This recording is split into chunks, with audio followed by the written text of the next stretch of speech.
What it do, reality crew, man? It's your main man, reality man, and I'm back, y'all, with another video, y'all, man. Look, it's been a hell of a week, y'all. I'm not gonna hold you up, okay? And let me tell you something. I'm a real person. You know what I'm saying? So if you see me out, you know what I'm saying, just say what's up. You know what I'm saying? What's up? Campfire. You dig? You know what I'm saying? Just say what's up. You know, I'm real. You know what I mean? But keep it respectful though.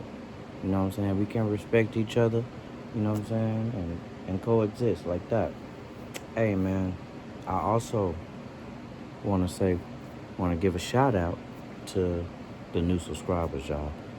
Welcome to the crew, you know what I'm saying? This the reality crew, you know what I'm saying? What it do? You know what I'm talking about, man? I appreciate y'all for subscribing, man. I really do, man. It's nothing but love over here, man. I'm telling you. We on the road, y'all, to 1 million subscribers and beyond.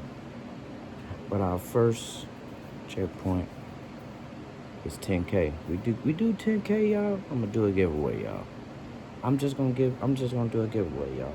I'm gonna be doing a giveaway forever, y'all. Forever. I'm gonna give away money to the subscribers, y'all. Forever. You know what I mean? So you're gonna get some money. You know what I'm saying? The crew gonna get some money, bro, from me. Something to let you know how much I appreciate you too, how much I appreciate this. You know what I'm saying? But yeah, man, I'm not gonna hold you up too long. You know what I'm saying? Today you don't see as much jewelry and stuff, man. Sometimes you gotta take that stuff off. You know what I'm saying?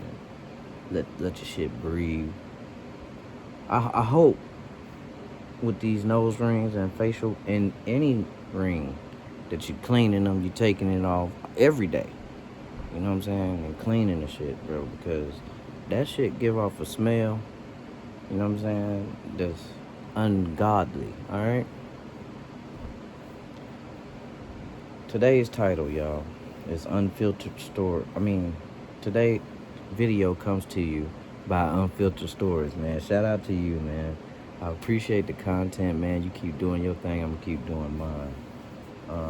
The title of today's video is Forced into Marriage at 16. Then everything got worse. Man, we're gonna jump right into it. You know what I'm saying? I ain't gonna hold you up too long. Get straight to the video.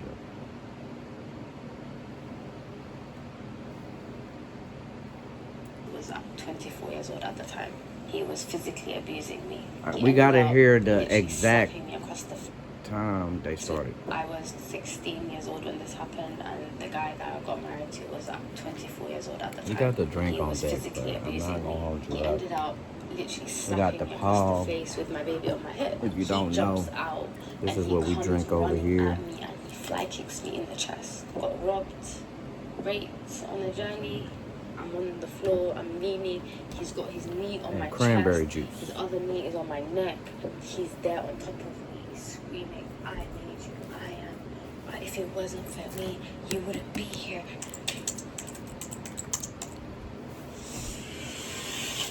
So Samaya, nice to have you here. Thank you for having me. Can you speak about your childhood a bit? I grew up in the UK. I got to the UK as a young child, under the age of 4. However, we did grow up moving around the UK. So from London to Birmingham, from school to school. So it was a bit hectic in terms of that. There was no stability, but other than that, everything was kind of okay up until I was about 10, 11 years old. And that's when we moved to Egypt, which initially started off as a holiday because my grandma lived there, my mother's mother. My mom fell in love with the culture and decided, hey, because of the culture and the religion, I'd like for us to stay here, as well as that she had her mother there after not having her for like 16 years. After that, I think life kind of just went a bit left for me. It started off with having FGM done to me when I first got to Egypt, which is forced female mutilation. I had type 1 done, which is where they cut the off, and that really traumatized Yeah, so self-mutilation, man, female mutilation, man, is just like circumcision for women. me, and that was the first traumatic event that happened in my life, and I think that triggered my. I believe that's more torturous right there. You know what I'm saying? When you wait till they can remember, you know what I'm saying, to do it.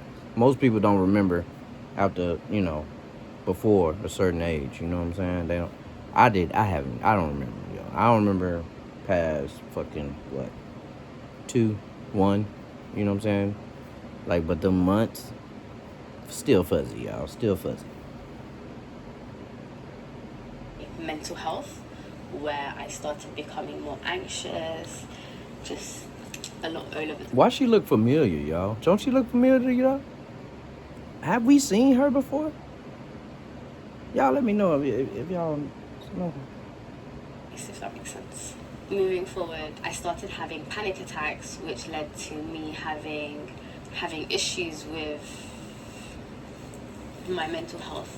My mother then took me to get checked out to see what was going on, and they mentioned to her that I may have some mental health problems. However, nobody did take that serious within my family. After that, I think I started acting out maybe as a kid, and I'm 12 years old at this point, trying to go to school, not understanding the language, not understanding anything, and it's just difficult in general. And I think that's when I started being taken out of school, being groomed at home, and just being told to cook, clean, and take care of the kids and babysit, if that makes sense. And that was what I dealt with for the next couple of years while being homeschooled. And that was when I got to 15. And around 15 is when things became a bit more severe.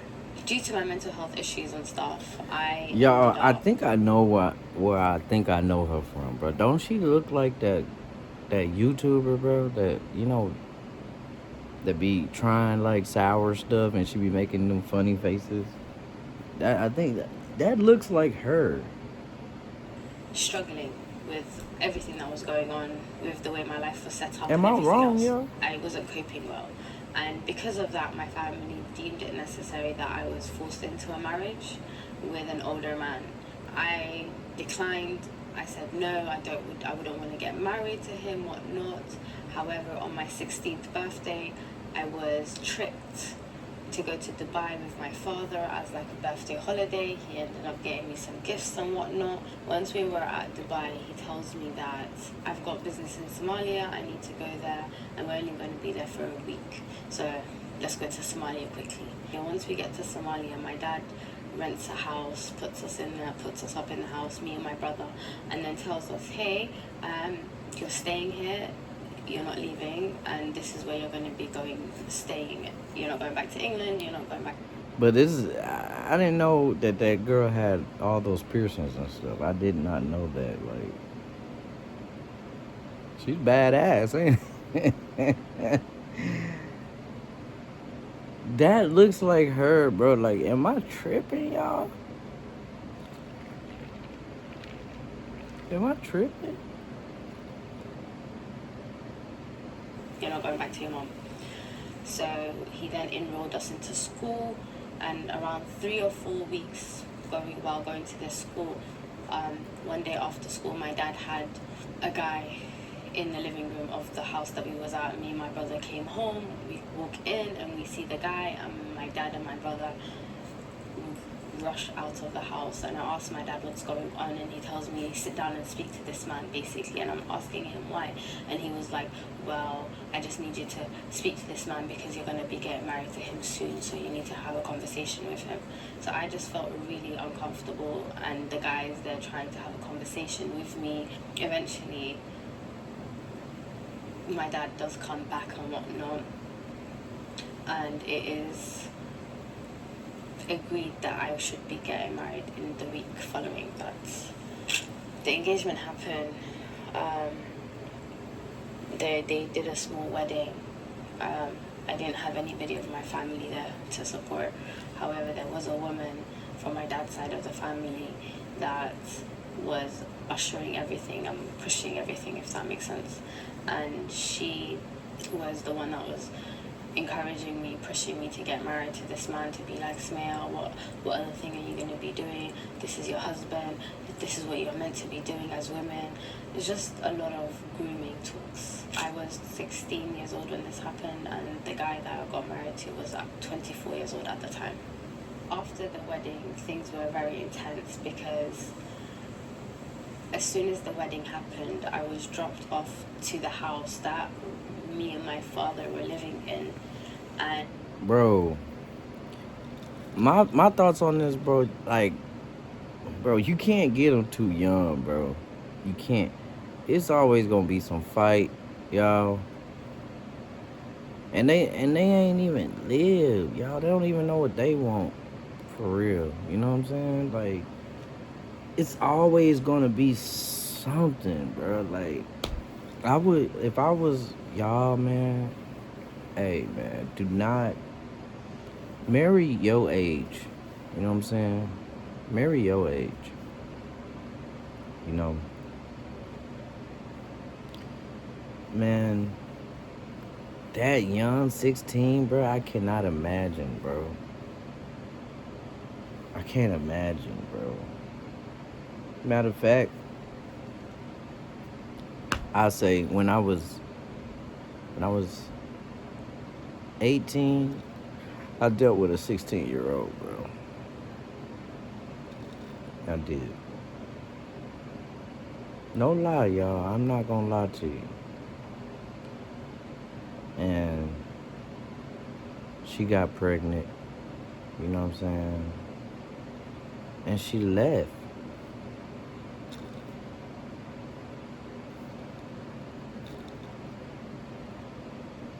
I'm like, you stay right down the street. I have to see you.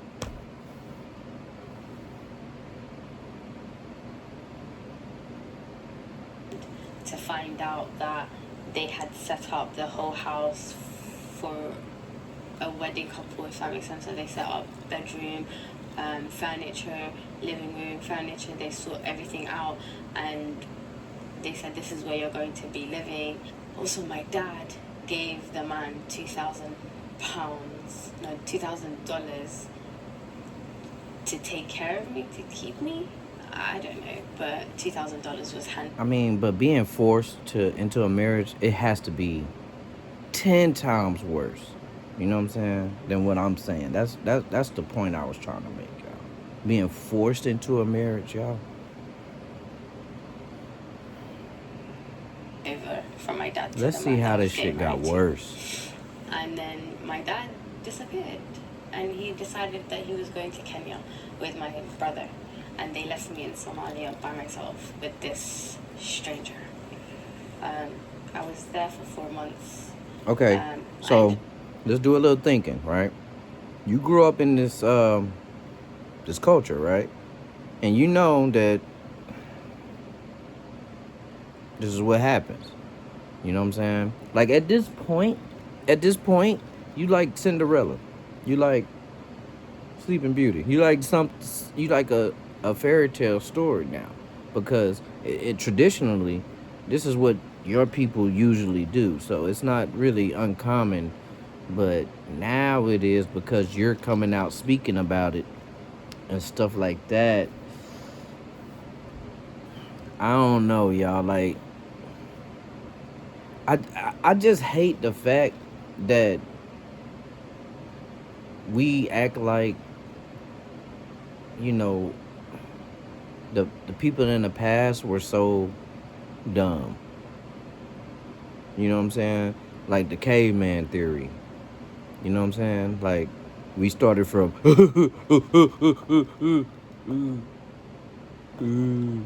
you know, to this. You know what I'm saying? Like, I hate that. I hate that fact. So if you're if you're growing up in this culture, then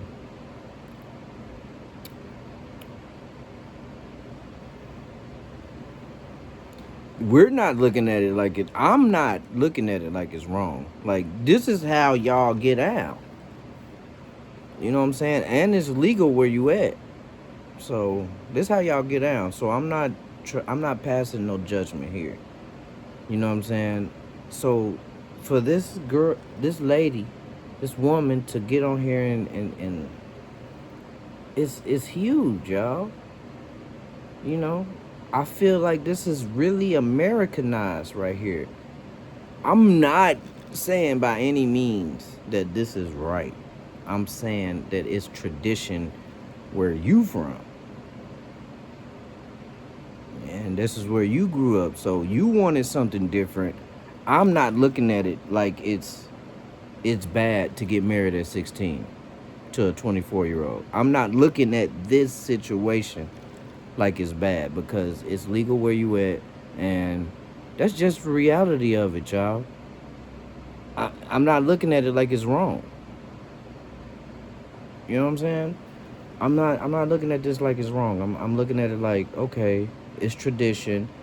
I want to see how it got worse. Like, if there's beatings, if there's like hot irons to the put, you know,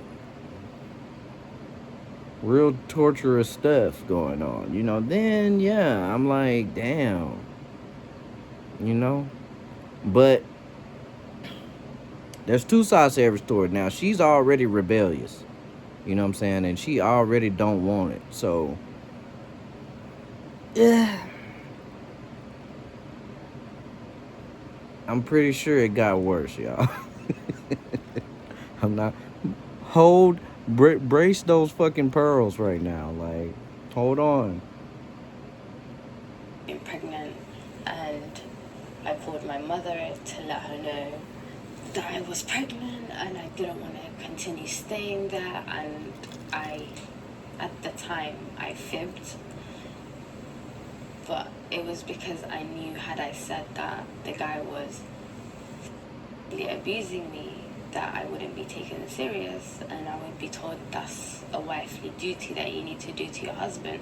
So I fibbed and I said that he was physically abusing me instead. So Okay, so she said she lied and said that he was physically abusing her because she didn't want to be there. I mean, come on, guys. I mean, I applaud her for being honest. I really do. You know what I'm saying? But this is the type of stuff we dealing with, bro. When we looking at this, I'm like, I'm looking at a balanced view, y'all. I'm really am, y'all. I don't have nothing against this lady at all. You know what I'm saying? I've never seen her in life.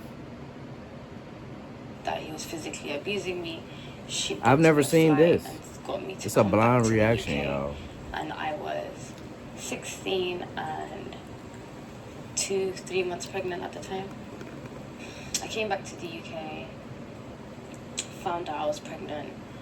I continued the pregnancy, had my child in the UK. My mom helped me. I dealt with postpartum depression at the time. It was very much a struggle for me to take care of the child. Even bonding with the child was very difficult for me at the time. So my mom stepped up and took care of it.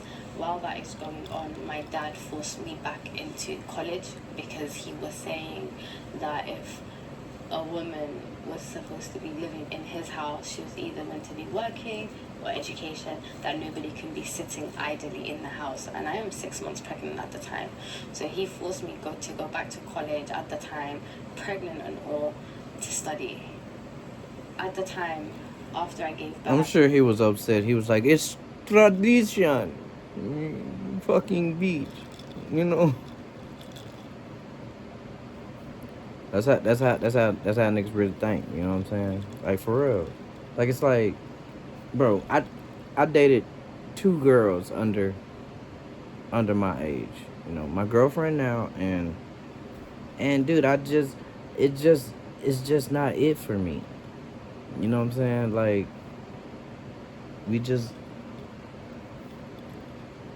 there's a dynamic there that's not supposed to be there.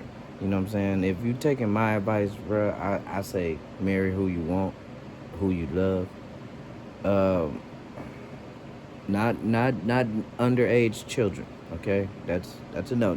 All right, and we're Americans. Okay, so that's a no. All right, that's a no. But I'm telling you now, it's gonna be a dynamic change if you go under over. You know what I'm saying? It's gonna be a dynamic change. You know, that's just one part to it. You know what I mean? That dynamic I kind of change started falling off from education. in age. As I said, everything was just becoming really difficult. My mental health was going down the drain. I couldn't focus. So I started using the college time to just go outside and just do whatever I wanted to do, like skip school basically. My parents found out that I started skipping school, and they started threatening me to say that they would send me back to Somalia or whatnot. I gotta say, I like the way she dressed. You know what I'm saying? I think coming from that type of culture, you know what I mean? It really instilled that into her. You know, that she doesn't have to stand out to stand out. You know what I'm saying? She doesn't have to try. During my pregnancy, I asked my parents if I could get a divorce once I had come back to the UK, and they said to me, as a Muslim woman, you cannot ask for a divorce while you are pregnant, so you have to wait until after your pregnancy and you give birth. That's only when you can ask for a divorce. So I waited until I gave birth to then pick up the divorce conversation. I picked it up and I told my parents, hey, I would like a divorce now that I've given birth. I don't want to be married to this man anymore. So my parents called him and had a conversation with the man, told him what I wanted. So I spoke to him and he said to me, is that what you want? Is that a divorce what you'd like? I said, yes, I would like a divorce. I thought I was divorced at this time. Couple of months go by, my mental health is still draining. My parents then come up with this plan to get me out of the country, and they said, hey, because of your mental health is going really bad down the drain, why don't we take you to South Africa for a change of scenery, and you can just basically relax a little bit and then you can take care of your son. But in the meantime, we're gonna have to go past Somalia because the baby needs it. The baby needs his dad. Come I'm not on. gonna lie. Stop taking these sons away from their dads, ladies. You know, just like you're scared for your daughter, we're scared for our sons too. You know what I'm saying? Let's just stop doing that. We should have a law that says if you have a son, leave him with his dad. If you have a daughter, fuck it, leave it with his mom. If you want to break up, you know, like, come on now, like, what are you doing?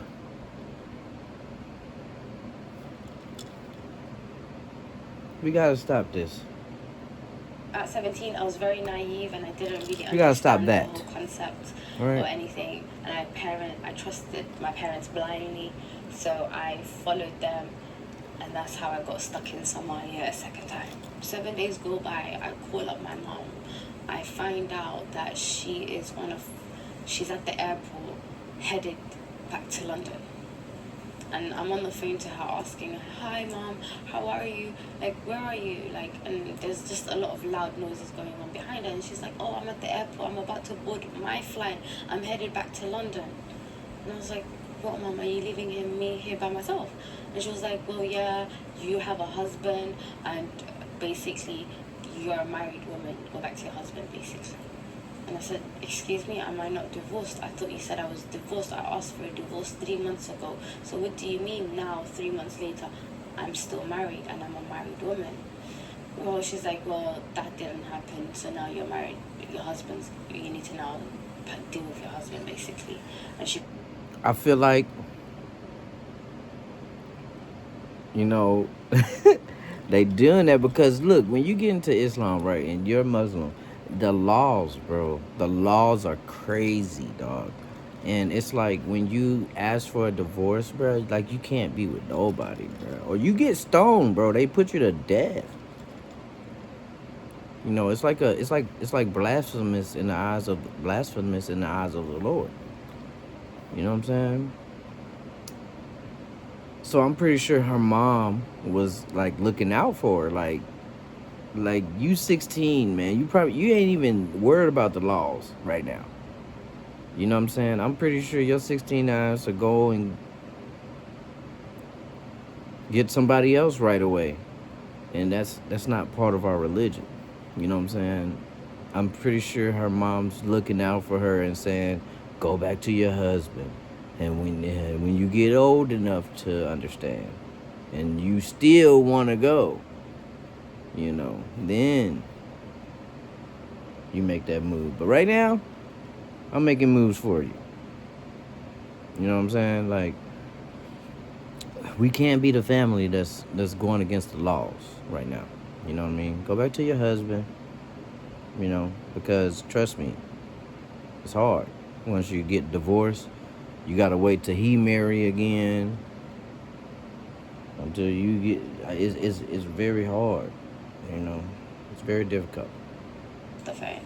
A few weeks go by, and his dad is back from the city. He's trying to now lay down the rules and be like, this is my house and this is what the rules is and whatnot. And it was just a lot basically going on. So, and then he also was trying to have with me, and I wasn't comfortable with it.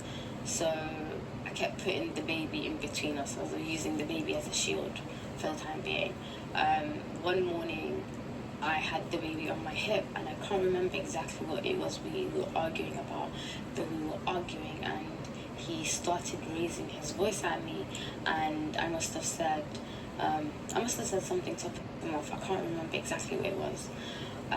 And he ended up literally slapping me across the face with my baby on my hip, and I just didn't feel comfortable anymore. And I'm just like, you're now putting hands on me with the baby on my hip. I don't feel comfortable. So I ended up calling my cousin, and I ended up trying to call my... Now that's not right. You know what I'm saying? Let's not normalize that, y'all. Like, leave. Like, get out. Let's normalize getting out, all right? Let's normalize the movie. Fuck it. Cause we not putting hands on each other. All right. We're not showing our dominance. We know that we're stronger than women. There's not, like, a woman can be as strong as fucking Wonder Woman. She's still not gonna be strong as a regular man, basically. You know what I'm saying? Like, let's just be honest, right? So let's not normalize that, y'all. Let's cut that shit out. To let them know that this guy is slapping me, and I don't feel comfortable staying here no more. With that being said, my parents didn't pick up the phone calls. Me and my cousin are worried, so we ended up calling her father, and her father said, hey, if that's what she's dealing with, no niece of mine should stay in that kind of predicament, so please go help her out from that situation, but also call up one of your cousins and tell him to come pick you guys up. So we arranged for one of our guy cousins to come pick us up with his car, and that me and my cousin were going to go back to the house and pack up our things and get me and the baby ready to leave. So once me and my cousin come back to the house, we start packing up quickly, just putting things back in the bag, getting the baby ready. I don't know, maybe his mother, the baby's grandma, realized something was going on, because I don't know, this is happening within like 5 to 10 minutes. Once we come out of the building, like the house, and we're waiting outside for the driver, and the driver's telling me, oh, we're outside, we're 2 minutes away, we can see the house, we're just driving down the road. We come outside, and down the road we can also see another car zooming down, kicking up dust, like it's speeding. And I'm looking at my cousin, I'm thinking, why is that car speeding? And I look closer, and all you can hear is my ex-husband screaming, shouting, and just, I already know, like, I had the baby on my hip, and I already knew like I was gonna get beat. So I gave the baby to her, to my cousin, and I see the car abruptly stop. He jumps out and he comes running at me and he fly kicks me in the chest. I end up falling back, hitting my head on a rock, and I lose conscious. I don't know how long I was out for, but the next thing I know, I wake up to is in the distance, I see my cousin and him using the baby as like a tug of war, and they're pulling the baby. One's pulling one side, the other one's pulling the other side. I literally just get up and run towards them, and I grab my child. Like, I grab my child from both of them, and I'm holding my child now. As this is going on, the guy starts like beating me again at this point, and another third person grabs up the child and takes the child, and they take it back to the grandma. While this is happening, they're beating me, and at this point I'm on the floor, and people decide to grab my arms and legs and drag me inside. And while they're trying to drag me inside, my cousin is not letting them have that happen. Blood in, blood out. Fuck is you talking about?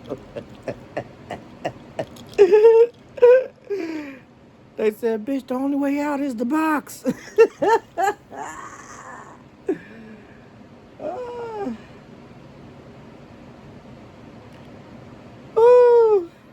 Unapologetically, y'all.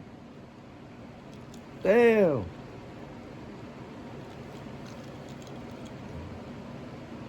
She sits on top of me while they're carrying me to put more weight so that I don't be dragged inside to the house.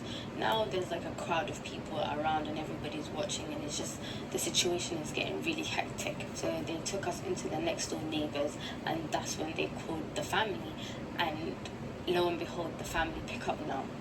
But a couple of hours ago, I was getting ignored. So now the family are not even believing that I was beaten up and that this happened, and that the community, like the neighbors and everybody else got involved, until like there was at least 4 or 5 different people to confirm that this is what had happened, and they tried to push me back to go back into that house. Now at one point I also saw him inside the house arguing with his mom, and he ended up slapping her at some point too. That's something I saw, and I was like, if this guy feels comfortable slapping his own mom in the house, how do I feel comfortable going back into that house? What could he do to me? So I didn't feel comfortable. And they also gave me an ultimatum, which was either if you go back in, like, either you can go by yourself or you can't take, basically they made the child stay. They said if you want the child, you have to stay in the house, and if you want to leave by yourself, you can leave by yourself, but the child's not coming with you. At that moment in time, I was more scared for my life than I was for the baby's life. So I decided to save myself. I was divorced from the guy finally. After that, I'm still now stuck in Somalia. I'm still staying in a random house in the same city as this man. So that feeling right there. That's kind of how men feel when the women take the baby. I'm not gonna hold you up. Like, that feeling right there. Ooh. Yeah. I traveled to Hargeisa, and I ended up going to stay with my... It's not because we want to fuck it. Okay? We don't want to fuck the baby. We want to love the baby. We want to give the baby a nice life. You know? We want to instill us inside the baby. I'm sorry for being so vulgar, but that's just the truth, man. That's how it feels, man. Right there. Took it.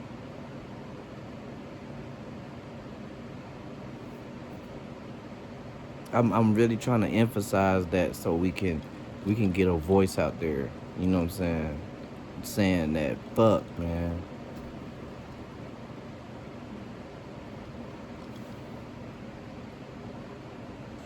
Aunt and her kids. I was there for a couple of months, and during that time frame, this aunt was limiting communications between me and my parents, also telling them a lot more I'm lies. also not condoning the methods used here. I'm also not condoning this, okay? Don't get me wrong. I'm also not condoning the methods used to get here. All right? But like I said, I feel like it should be a system to where if it's a boy, let leave him with the man. All right? If it's a girl, let's leave her with the mom. All right? That's universally, you know.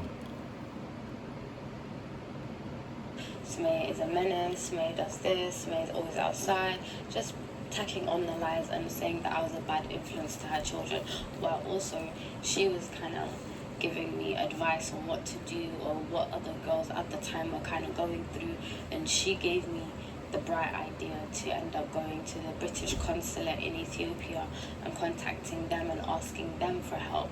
So I ended up calling the British consulate in Ethiopia, and I told them, hey, this is my story, I don't know what to do, and I'm kind of stuck here at the time. So the British consulate said to me that they couldn't really do anything for me, and the only thing that they could possibly do is if I got myself to the consulate, that they could help maybe. So I then decided to use the last bit of money that I had, which was probably like $500, $600, and use that money and make the journey from Hargeisa to Addis Ababa by myself. Honestly, that journey was a journey from hell as well, I'll be very frank. Took over the course of 2-3 days, got robbed, raped on the journey, but we finally made it to the consulate. So once I made it to the consulate, I told them right at the front door, hi, I'm a British citizen, this is my ID, I don't have a passport, and I was forced into a marriage, and I'm only 17 at the time.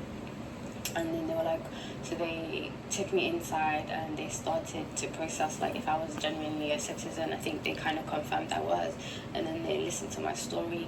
I had to repeat the story a couple of times to a couple of different officials to confirm that this is something that did happen, just to corroborate the story, whatnot. Finally, they did say that we're going to put you through to the forced marriage unit, and they also helped me basically. They put me up in a hotel in Ethiopia, got me an emergency passport, did the little paperwork so that I could leave the country, made my way back to London. They paid for my flights as well. So I got back to London. Once I touched down in London, the police collected me off the flight, and the police handed me over to the social services at Border Control. And that's how I ended up in social services. I stayed in social services until I turned 18, and then I was moved to another facility, and that's how I made it back to England in one piece. 18, I live in London now. I'm getting really lonely, so I end up contacting my mom. I tell her I'm back in the UK, no thanks to her. I left a very menacing voicemail, I'll be very frank. I was like, I'm back, like I never left. No. But yeah, I think once she found out I was back, she kind of started looking for me very much, calling up, trying to find out where I am, whatnot. Eventually, she got my number and she started pleading me, whatnot, to be like, Mom, please come back. Your dad's not here in the house. It's just us. I miss you. I would feel really I feel worried about you. Can you please come? After a while of just kind of speaking to my mom, I felt like I don't know, maybe I felt like I couldn't do this by myself. So I went back to my mom. Life was kind of seeming okay at first until my dad popped out of nowhere, and then we were back at square one. I popped out of nowhere. Controlling behaviors, a lot of abuse. After that, during the time while all of this is going on, I was in contact with my childhood crush, I think, yes. I was in contact with him on Facebook, and we used to speak here and there. And during this time frame, we built a relationship, and That's beautiful. You know what I'm saying? To know of it, I mean, not for nothing. You know what I'm saying? Like, I'm glad that she really, she had a purpose. You know what I'm saying? It wasn't just because, oh, he's just a grown, icky man.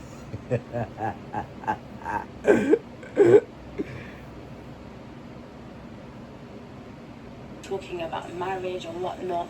And for me at the time, I was using marriage as an escape because at the time, growing up, the only thing that as a Muslim woman you're told you're not leaving your parents' house unless you're married. There's no way you're moving to another place unless you're married. So for me, marriage seemed like the perfect escape, if that makes sense, to get away from this house. So we spoke about marriage, everything was kind of going well. So we committed, we said we were going to get married, and that's what was going to happen. Booked my flight and made my way to America 2012 June, and we got married a week or two later in July. Notice The America, background y'all. I'm from, which is already traumatic and abusive, I wasn't picking The land of the free. Yeah. I'm just gonna put that right there.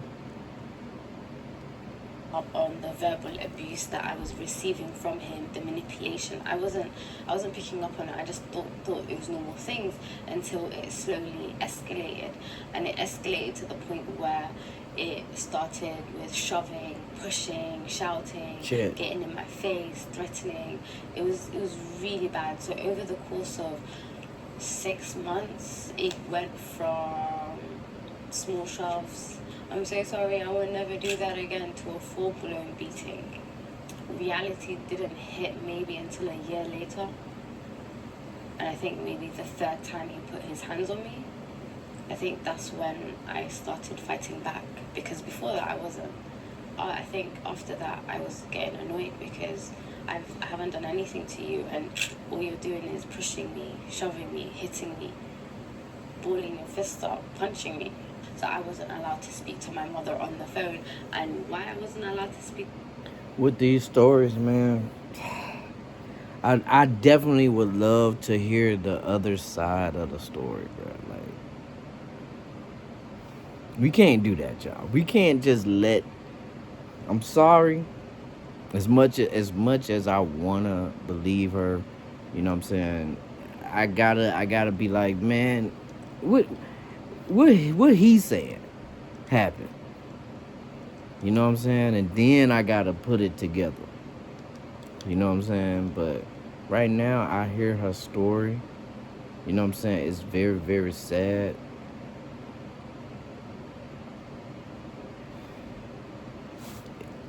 It seems like she keeps getting into the same situations. You know what I'm saying?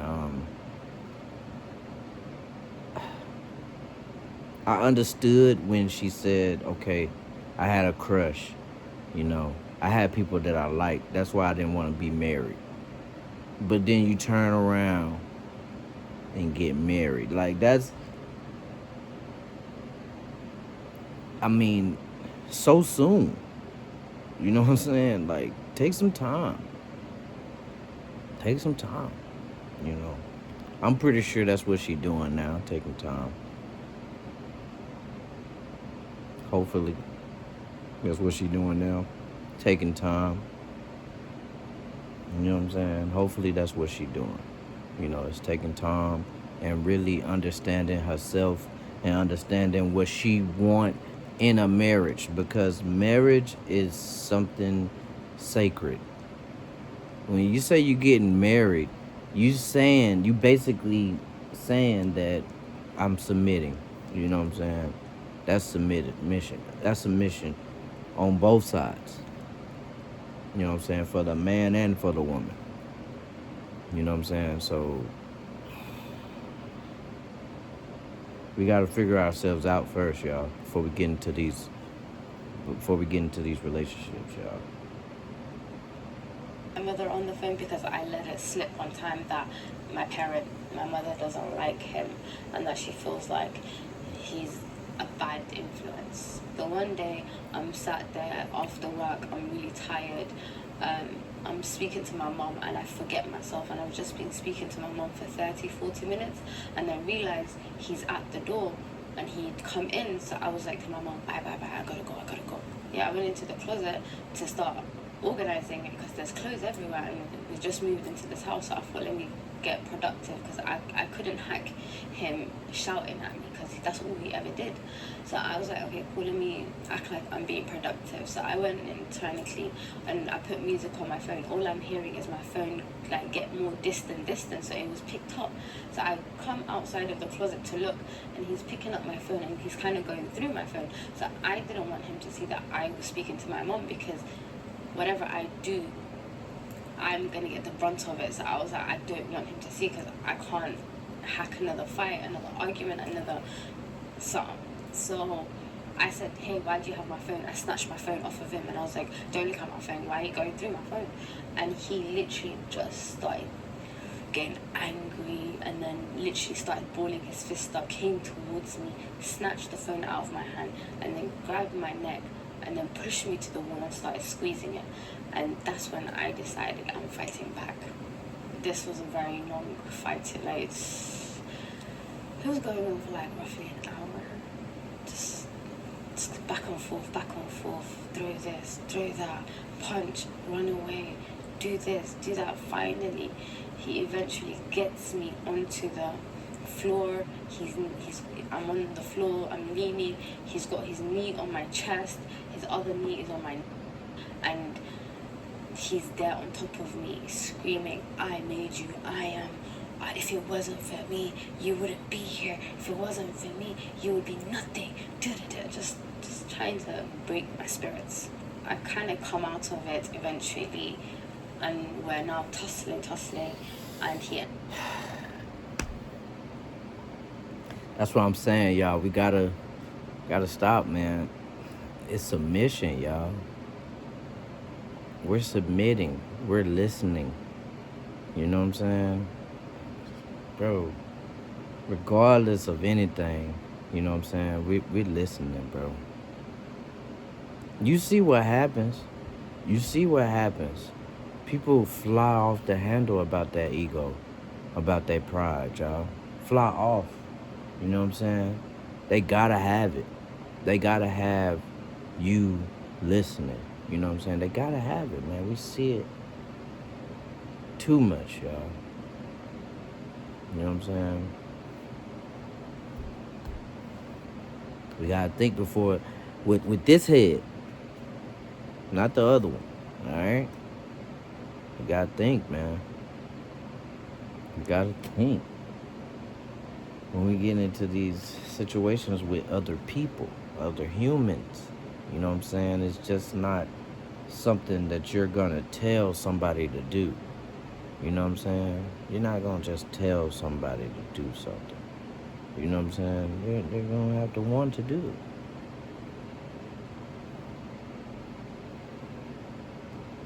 Up throwing me into, like, the balcony was open. He ends up throwing me into that balcony. Before he even throws me, he has them in his hand and he me in my eyes and he closed me in the balcony. And I'm there in the balcony thinking, discombobulated, burning eyes, can't see anything. And he has me locked there for a good 5 to 10 minutes. I don't know, he called his mom. Next thing I know, his mom comes to opens the balcony door and takes me out of the balcony. And instead of his mom trying to mediate the situation, she grabs me by the hair and drags me 1-2 roads down to their house to lock me up in their house. And they had me locked up in the house for the next 12 hours. Took my phone, didn't let me contact nobody, nothing. I used one of his sister's phones to speak to my family to let them know what was going on, and my family ended up calling one of my other cousins in the city, and he ended up coming to pick me up by force the next morning. I even tried to run away at some point, and they found me again and they dragged me back into the house and they locked me. He was very abusive. He even ended up at one point putting a to my head, telling me I could be right now, and we had some woods behind our apartment complex, and he said to me, if I were to shoot you right now, nobody would hear you, and I would pick your body up and throw you, scatter you across the forest, and nobody would be able to find you. So I was always scared. The amount of times that we had police pull up to the house and I could never say anything because I was so scared. Finally, this whole situation longs out. It goes over 6-7 months. We got the police involved. We had court cases. I had a restraining order twice. It was a very dangerous, long. I don't even know how to say. It was a lot on me. I had attempted to leave the guy a couple of times, and it didn't work out. I always ended up back at square one, and I ended up trying to go to Minnesota, like that's where my uncle lives, and I did go, and he also threatened me and said that I have people there as well, I can find you. It was just really long. He stole my passport and all of my documents too. There was a time. So we had it in the house in a... Basically, she's alive right now because she's J-Lo. Jennifer Lopez. And he ended up stealing the safe out of the house, so I couldn't receive my stuff. So over the couple of months where the restraining order is happening, the court case is happening, he has my passport in possession, and he doesn't want to give it. So at some point, I'm thinking to myself, I need to leave this country, and I don't think I can go back to a British consulate a second time and tell them, hey, I don't have a passport, please take me back home. I just feel like they wouldn't let it happen. I don't know. At the time, my head was just saying, Smee, you need your passport, you need your passport. So what I did is that I pretended that I made up with him, and I had this faked for 3 months. During those 3 months, I was trying to show him that he could trust me. I was trying to show him that we were a couple. So one nights, I end up basically crashing out, saying, hey, I've done all of this and I've been here for 3 months and I haven't even pursued, like I've been on top of the restraining orders, like I haven't done anything to you specifically, so can I not get my passport? His sister was involved at some point as well, so we made a deal that he was going to give me my passport, but I didn't feel comfortable because I felt like they were going to take my passport again. And so I said, can I bring my cousin and you guys, we meet somewhere in the middle and I get my passport that way and I don't keep it in the house, if that makes sense. So that I didn't feel comfortable having my passport with him around, because he took it once, he could take it again. So my cousin agreed to drive me to this car park in the middle of the night, 11 p.m. to exchange passports. Honestly, it was so scary because my cousin had a, and they were pointing at each other. Eventually, after some back and forth, I get my passport back. He gives it to me. I decided, now that I have my passport, I need to now find the best window for me to leave. I said I need a... The cousin was J-Lo. Oh my God. At least a whole 24 hours before he figures out I'm missing, if that makes sense. So he had a 16-hour shift, 2 shifts back to back one day, and I decided this is the best opportunity for me to leave this country. So as soon as he moved that morning to leave, I called up my mom that same morning and I said to her, Mom, I have my passport, I would like to leave now. So she called up a couple of people that she grew up with back home. They sent a cab. The cab came, picked me up. It wasn't tracing back to me or anything. Same night, it was the next morning, I was put on a flight to Minnesota to my uncle. I got to my uncle. I stayed at my uncle's house for 1 day, and then they booked me a flight back to London. And that's how I came back to London 2013, October. A lot has happened. Now I'm 20, I'm in the UK. My mental health is down the drain, considering I've been through forced marriage, domestic abuse, trauma, just a lot. I decided I wanted to just start working, fend for myself, do whatnot. So that's what I did. I was working. Finally, things went left. I ended up becoming homeless. I didn't have anywhere to go. I'm here in London at this point. I'm sleeping at random friends' houses for a good 6 months. Eventually, one evening, a random friend decides to try to assault me. That throws me off the edge. I try to unalive myself. I'm put in hospital for a good 2 to 3 weeks on suicide watch. After that, my mom found out that I did that, and she said, okay, cool. She said, hey, Ismail, we understand that you have mental health issues. Why don't you come back to Egypt and we will take you to hospitals, and we will get you therapy and put you on medication, and we'll try to sort out whatever's going on in your life to help you basically cope with whatever's going on. I went to Egypt. They started me. I felt like a zombie. I was in and out of like just consciousness. I wasn't doing anything. I was gaining weight. I didn't feel like myself. So after a while, I stopped taking the medications, and they started to say, oh, you're going back to your old ways, whatnot. Also, I was having a therapy session going on at the time, and the therapist had a mentality of, you're Muslim, your family lives here, you're not, why would you move back to England? And I'm telling him I don't, like, just because my mom and her siblings live, like, I mean, my mom and her kids live here doesn't mean I live here, I live in England. And he's like, no, you're Muslim, you need to be where your mom is, your family, da da da. And it just triggering me to be aged, so I bugged out, and I was like, I'm done going to therapy no more. And I booked myself a flight back. I tried to book myself a flight back. I actually did. My flight's in 2 days' time. I'm excited. I'm ecstatic. I go to sleep now. Just slowly packing up. Trying to be as discreet as possible because I'm not trying to have my mom find out I'm going back. I go to sleep. Next morning, I wake up to my dad waking me. I'm thinking, huh? And I rub my eyes. I open it again, and he has my passport. And I'm looking at him like, what? And he's like, yeah, you're not going anywhere, I've got your passport. Yeah. And then he also threatens me right then and there, and he says, if I ever catch you smoking a cigarette, yeah, you're done for, basically. And at the time I smoked cigarettes, so I'm thinking, what?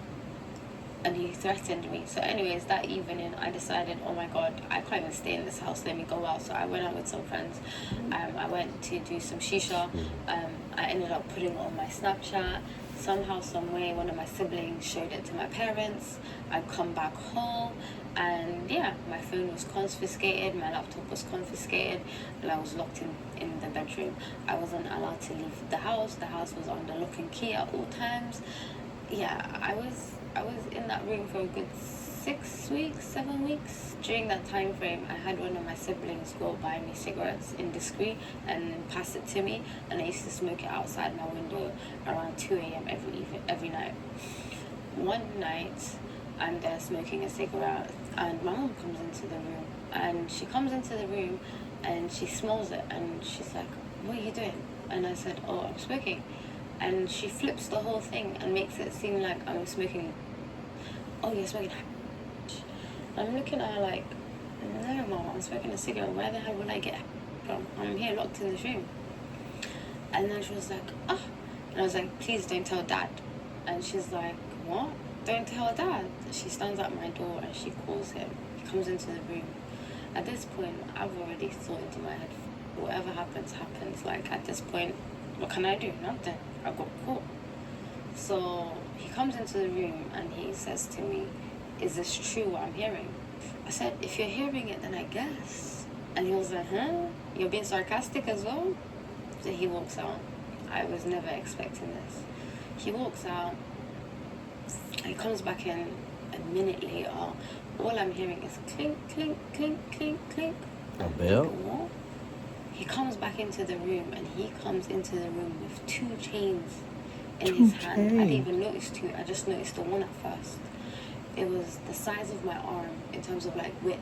Fuck. And then length as well, the size of my arm. And then he was like, yeah, so you're smoking in my house. And he literally just runs at me. And then he licks the thingy on this arm. It hits me. It connects. I feel it. Before it even comes off of me, I just grab it with him. And then that's when I realized he has a second one. And he let go of this one, so I dashed this one behind me. Now the second one's about to hit me. I said, nope, not again. So once it hits me, like, of course it's gonna hit me. Once it hits me, I grab it up again. And as I'm grabbing it up, now he's trying to like tug it back and forth. I don't let go. He lets go eventually and he squares up. I said, okay, you want to square up. So I squared up too, I'm not gonna lie. I said I'm defending myself today. It's not happening. So I square up, he starts punching me up, whatnot, he starts beating me. I'm holding my own, but I'm not doing much. I punched one time, it hit his jaw, he got so angry, he just went off on me to the point where finally, now I'm laying on the bed, like half my body is on the bed. He is standing on top of me, the life out of me. That's all I see is his face. And all I see in the corner is my mom, my sister's crying. It's this commotion. And it's like 2 a.m. at this point. And at this point, I'm trying to take a breath. My eyes are rolling to the back of my head. I can't breathe. I'm thinking, oh my days, this is it, Smay. You're dying right here. That's it. As I'm about to lose consciousness, all I hear, like, I suddenly just get a rush of air coming in. I'm thinking, I look up, I look left, and my brother came into the room and he dragged my dad off of me. And he's looking at my dad like, are you okay? Like, what the fuck are you doing? Like, are you okay? And my dad's there screaming, I brought her into this world. I'm taking her the fuck out. She's not living beyond tonight. And he runs into the kitchen and he grabs a knife. And he comes back, he charges back into the room. And my brother's there in front of me, and my brother's looking at him saying, if you want to kill her, you're going to have to go through me. Finally, my brother takes the knife off of him. I don't know if he relaxes, I don't know. They leave the room. I'm there traumatized thinking what the happened. I locked myself in the room for the next 2 days. My brother came to me the third day, told me, hey Smay, the front door's open. I said, what? He said, yeah, the front door's open. Nobody's in the house. I will be leaving right now. So if you want to leave, this is your chance. I already had a bag ready to go. I just grabbed my bag and I ran away. Came back to UK this time around. At this point, I am 21 and they put me in a refuge, women's refuge. And yeah, and that's your how I life. came back. And that's how I kind of escaped everything. I didn't look back, moved forward, got myself into college, into university, studied psychology and sociology. But there's nothing that I can say from the top of my head that I have good memories of. However, what I do like to do is enjoy the little things in life. So I try to find enjoyment in every day, everything that I do, just to remind myself that it's not all so bad out there. But one thing that I can say is that with the history and the things that I've been through in my life, I'm glad to see over the last year that once I've kind of shared these things, there are a lot of people that have resonated with this, that have similar stories. A lot of people that have reached out to me to say that they feel the same or that they've been through something similar and they've never heard anybody speak up about it.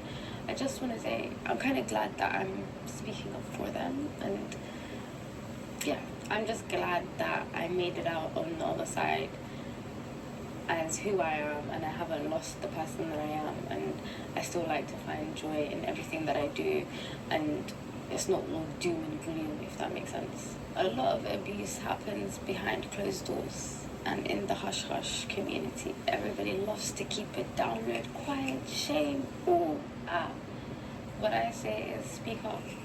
Tell somebody, tell anybody, tell everybody. Just speak up. Because one thing I kind of regret is, why didn't I speak up sooner? Because maybe I wouldn't have gone through everything that I went through had I spoken up sooner. So my thing is to everybody, I wish you all the best of luck, and I wish every single person comes out of the situation that they are in a lot more happier, healthier, and safer. But please speak up, because with silence a lot of things happens, and the more people that know about it, the more people that can help you, that can make a change.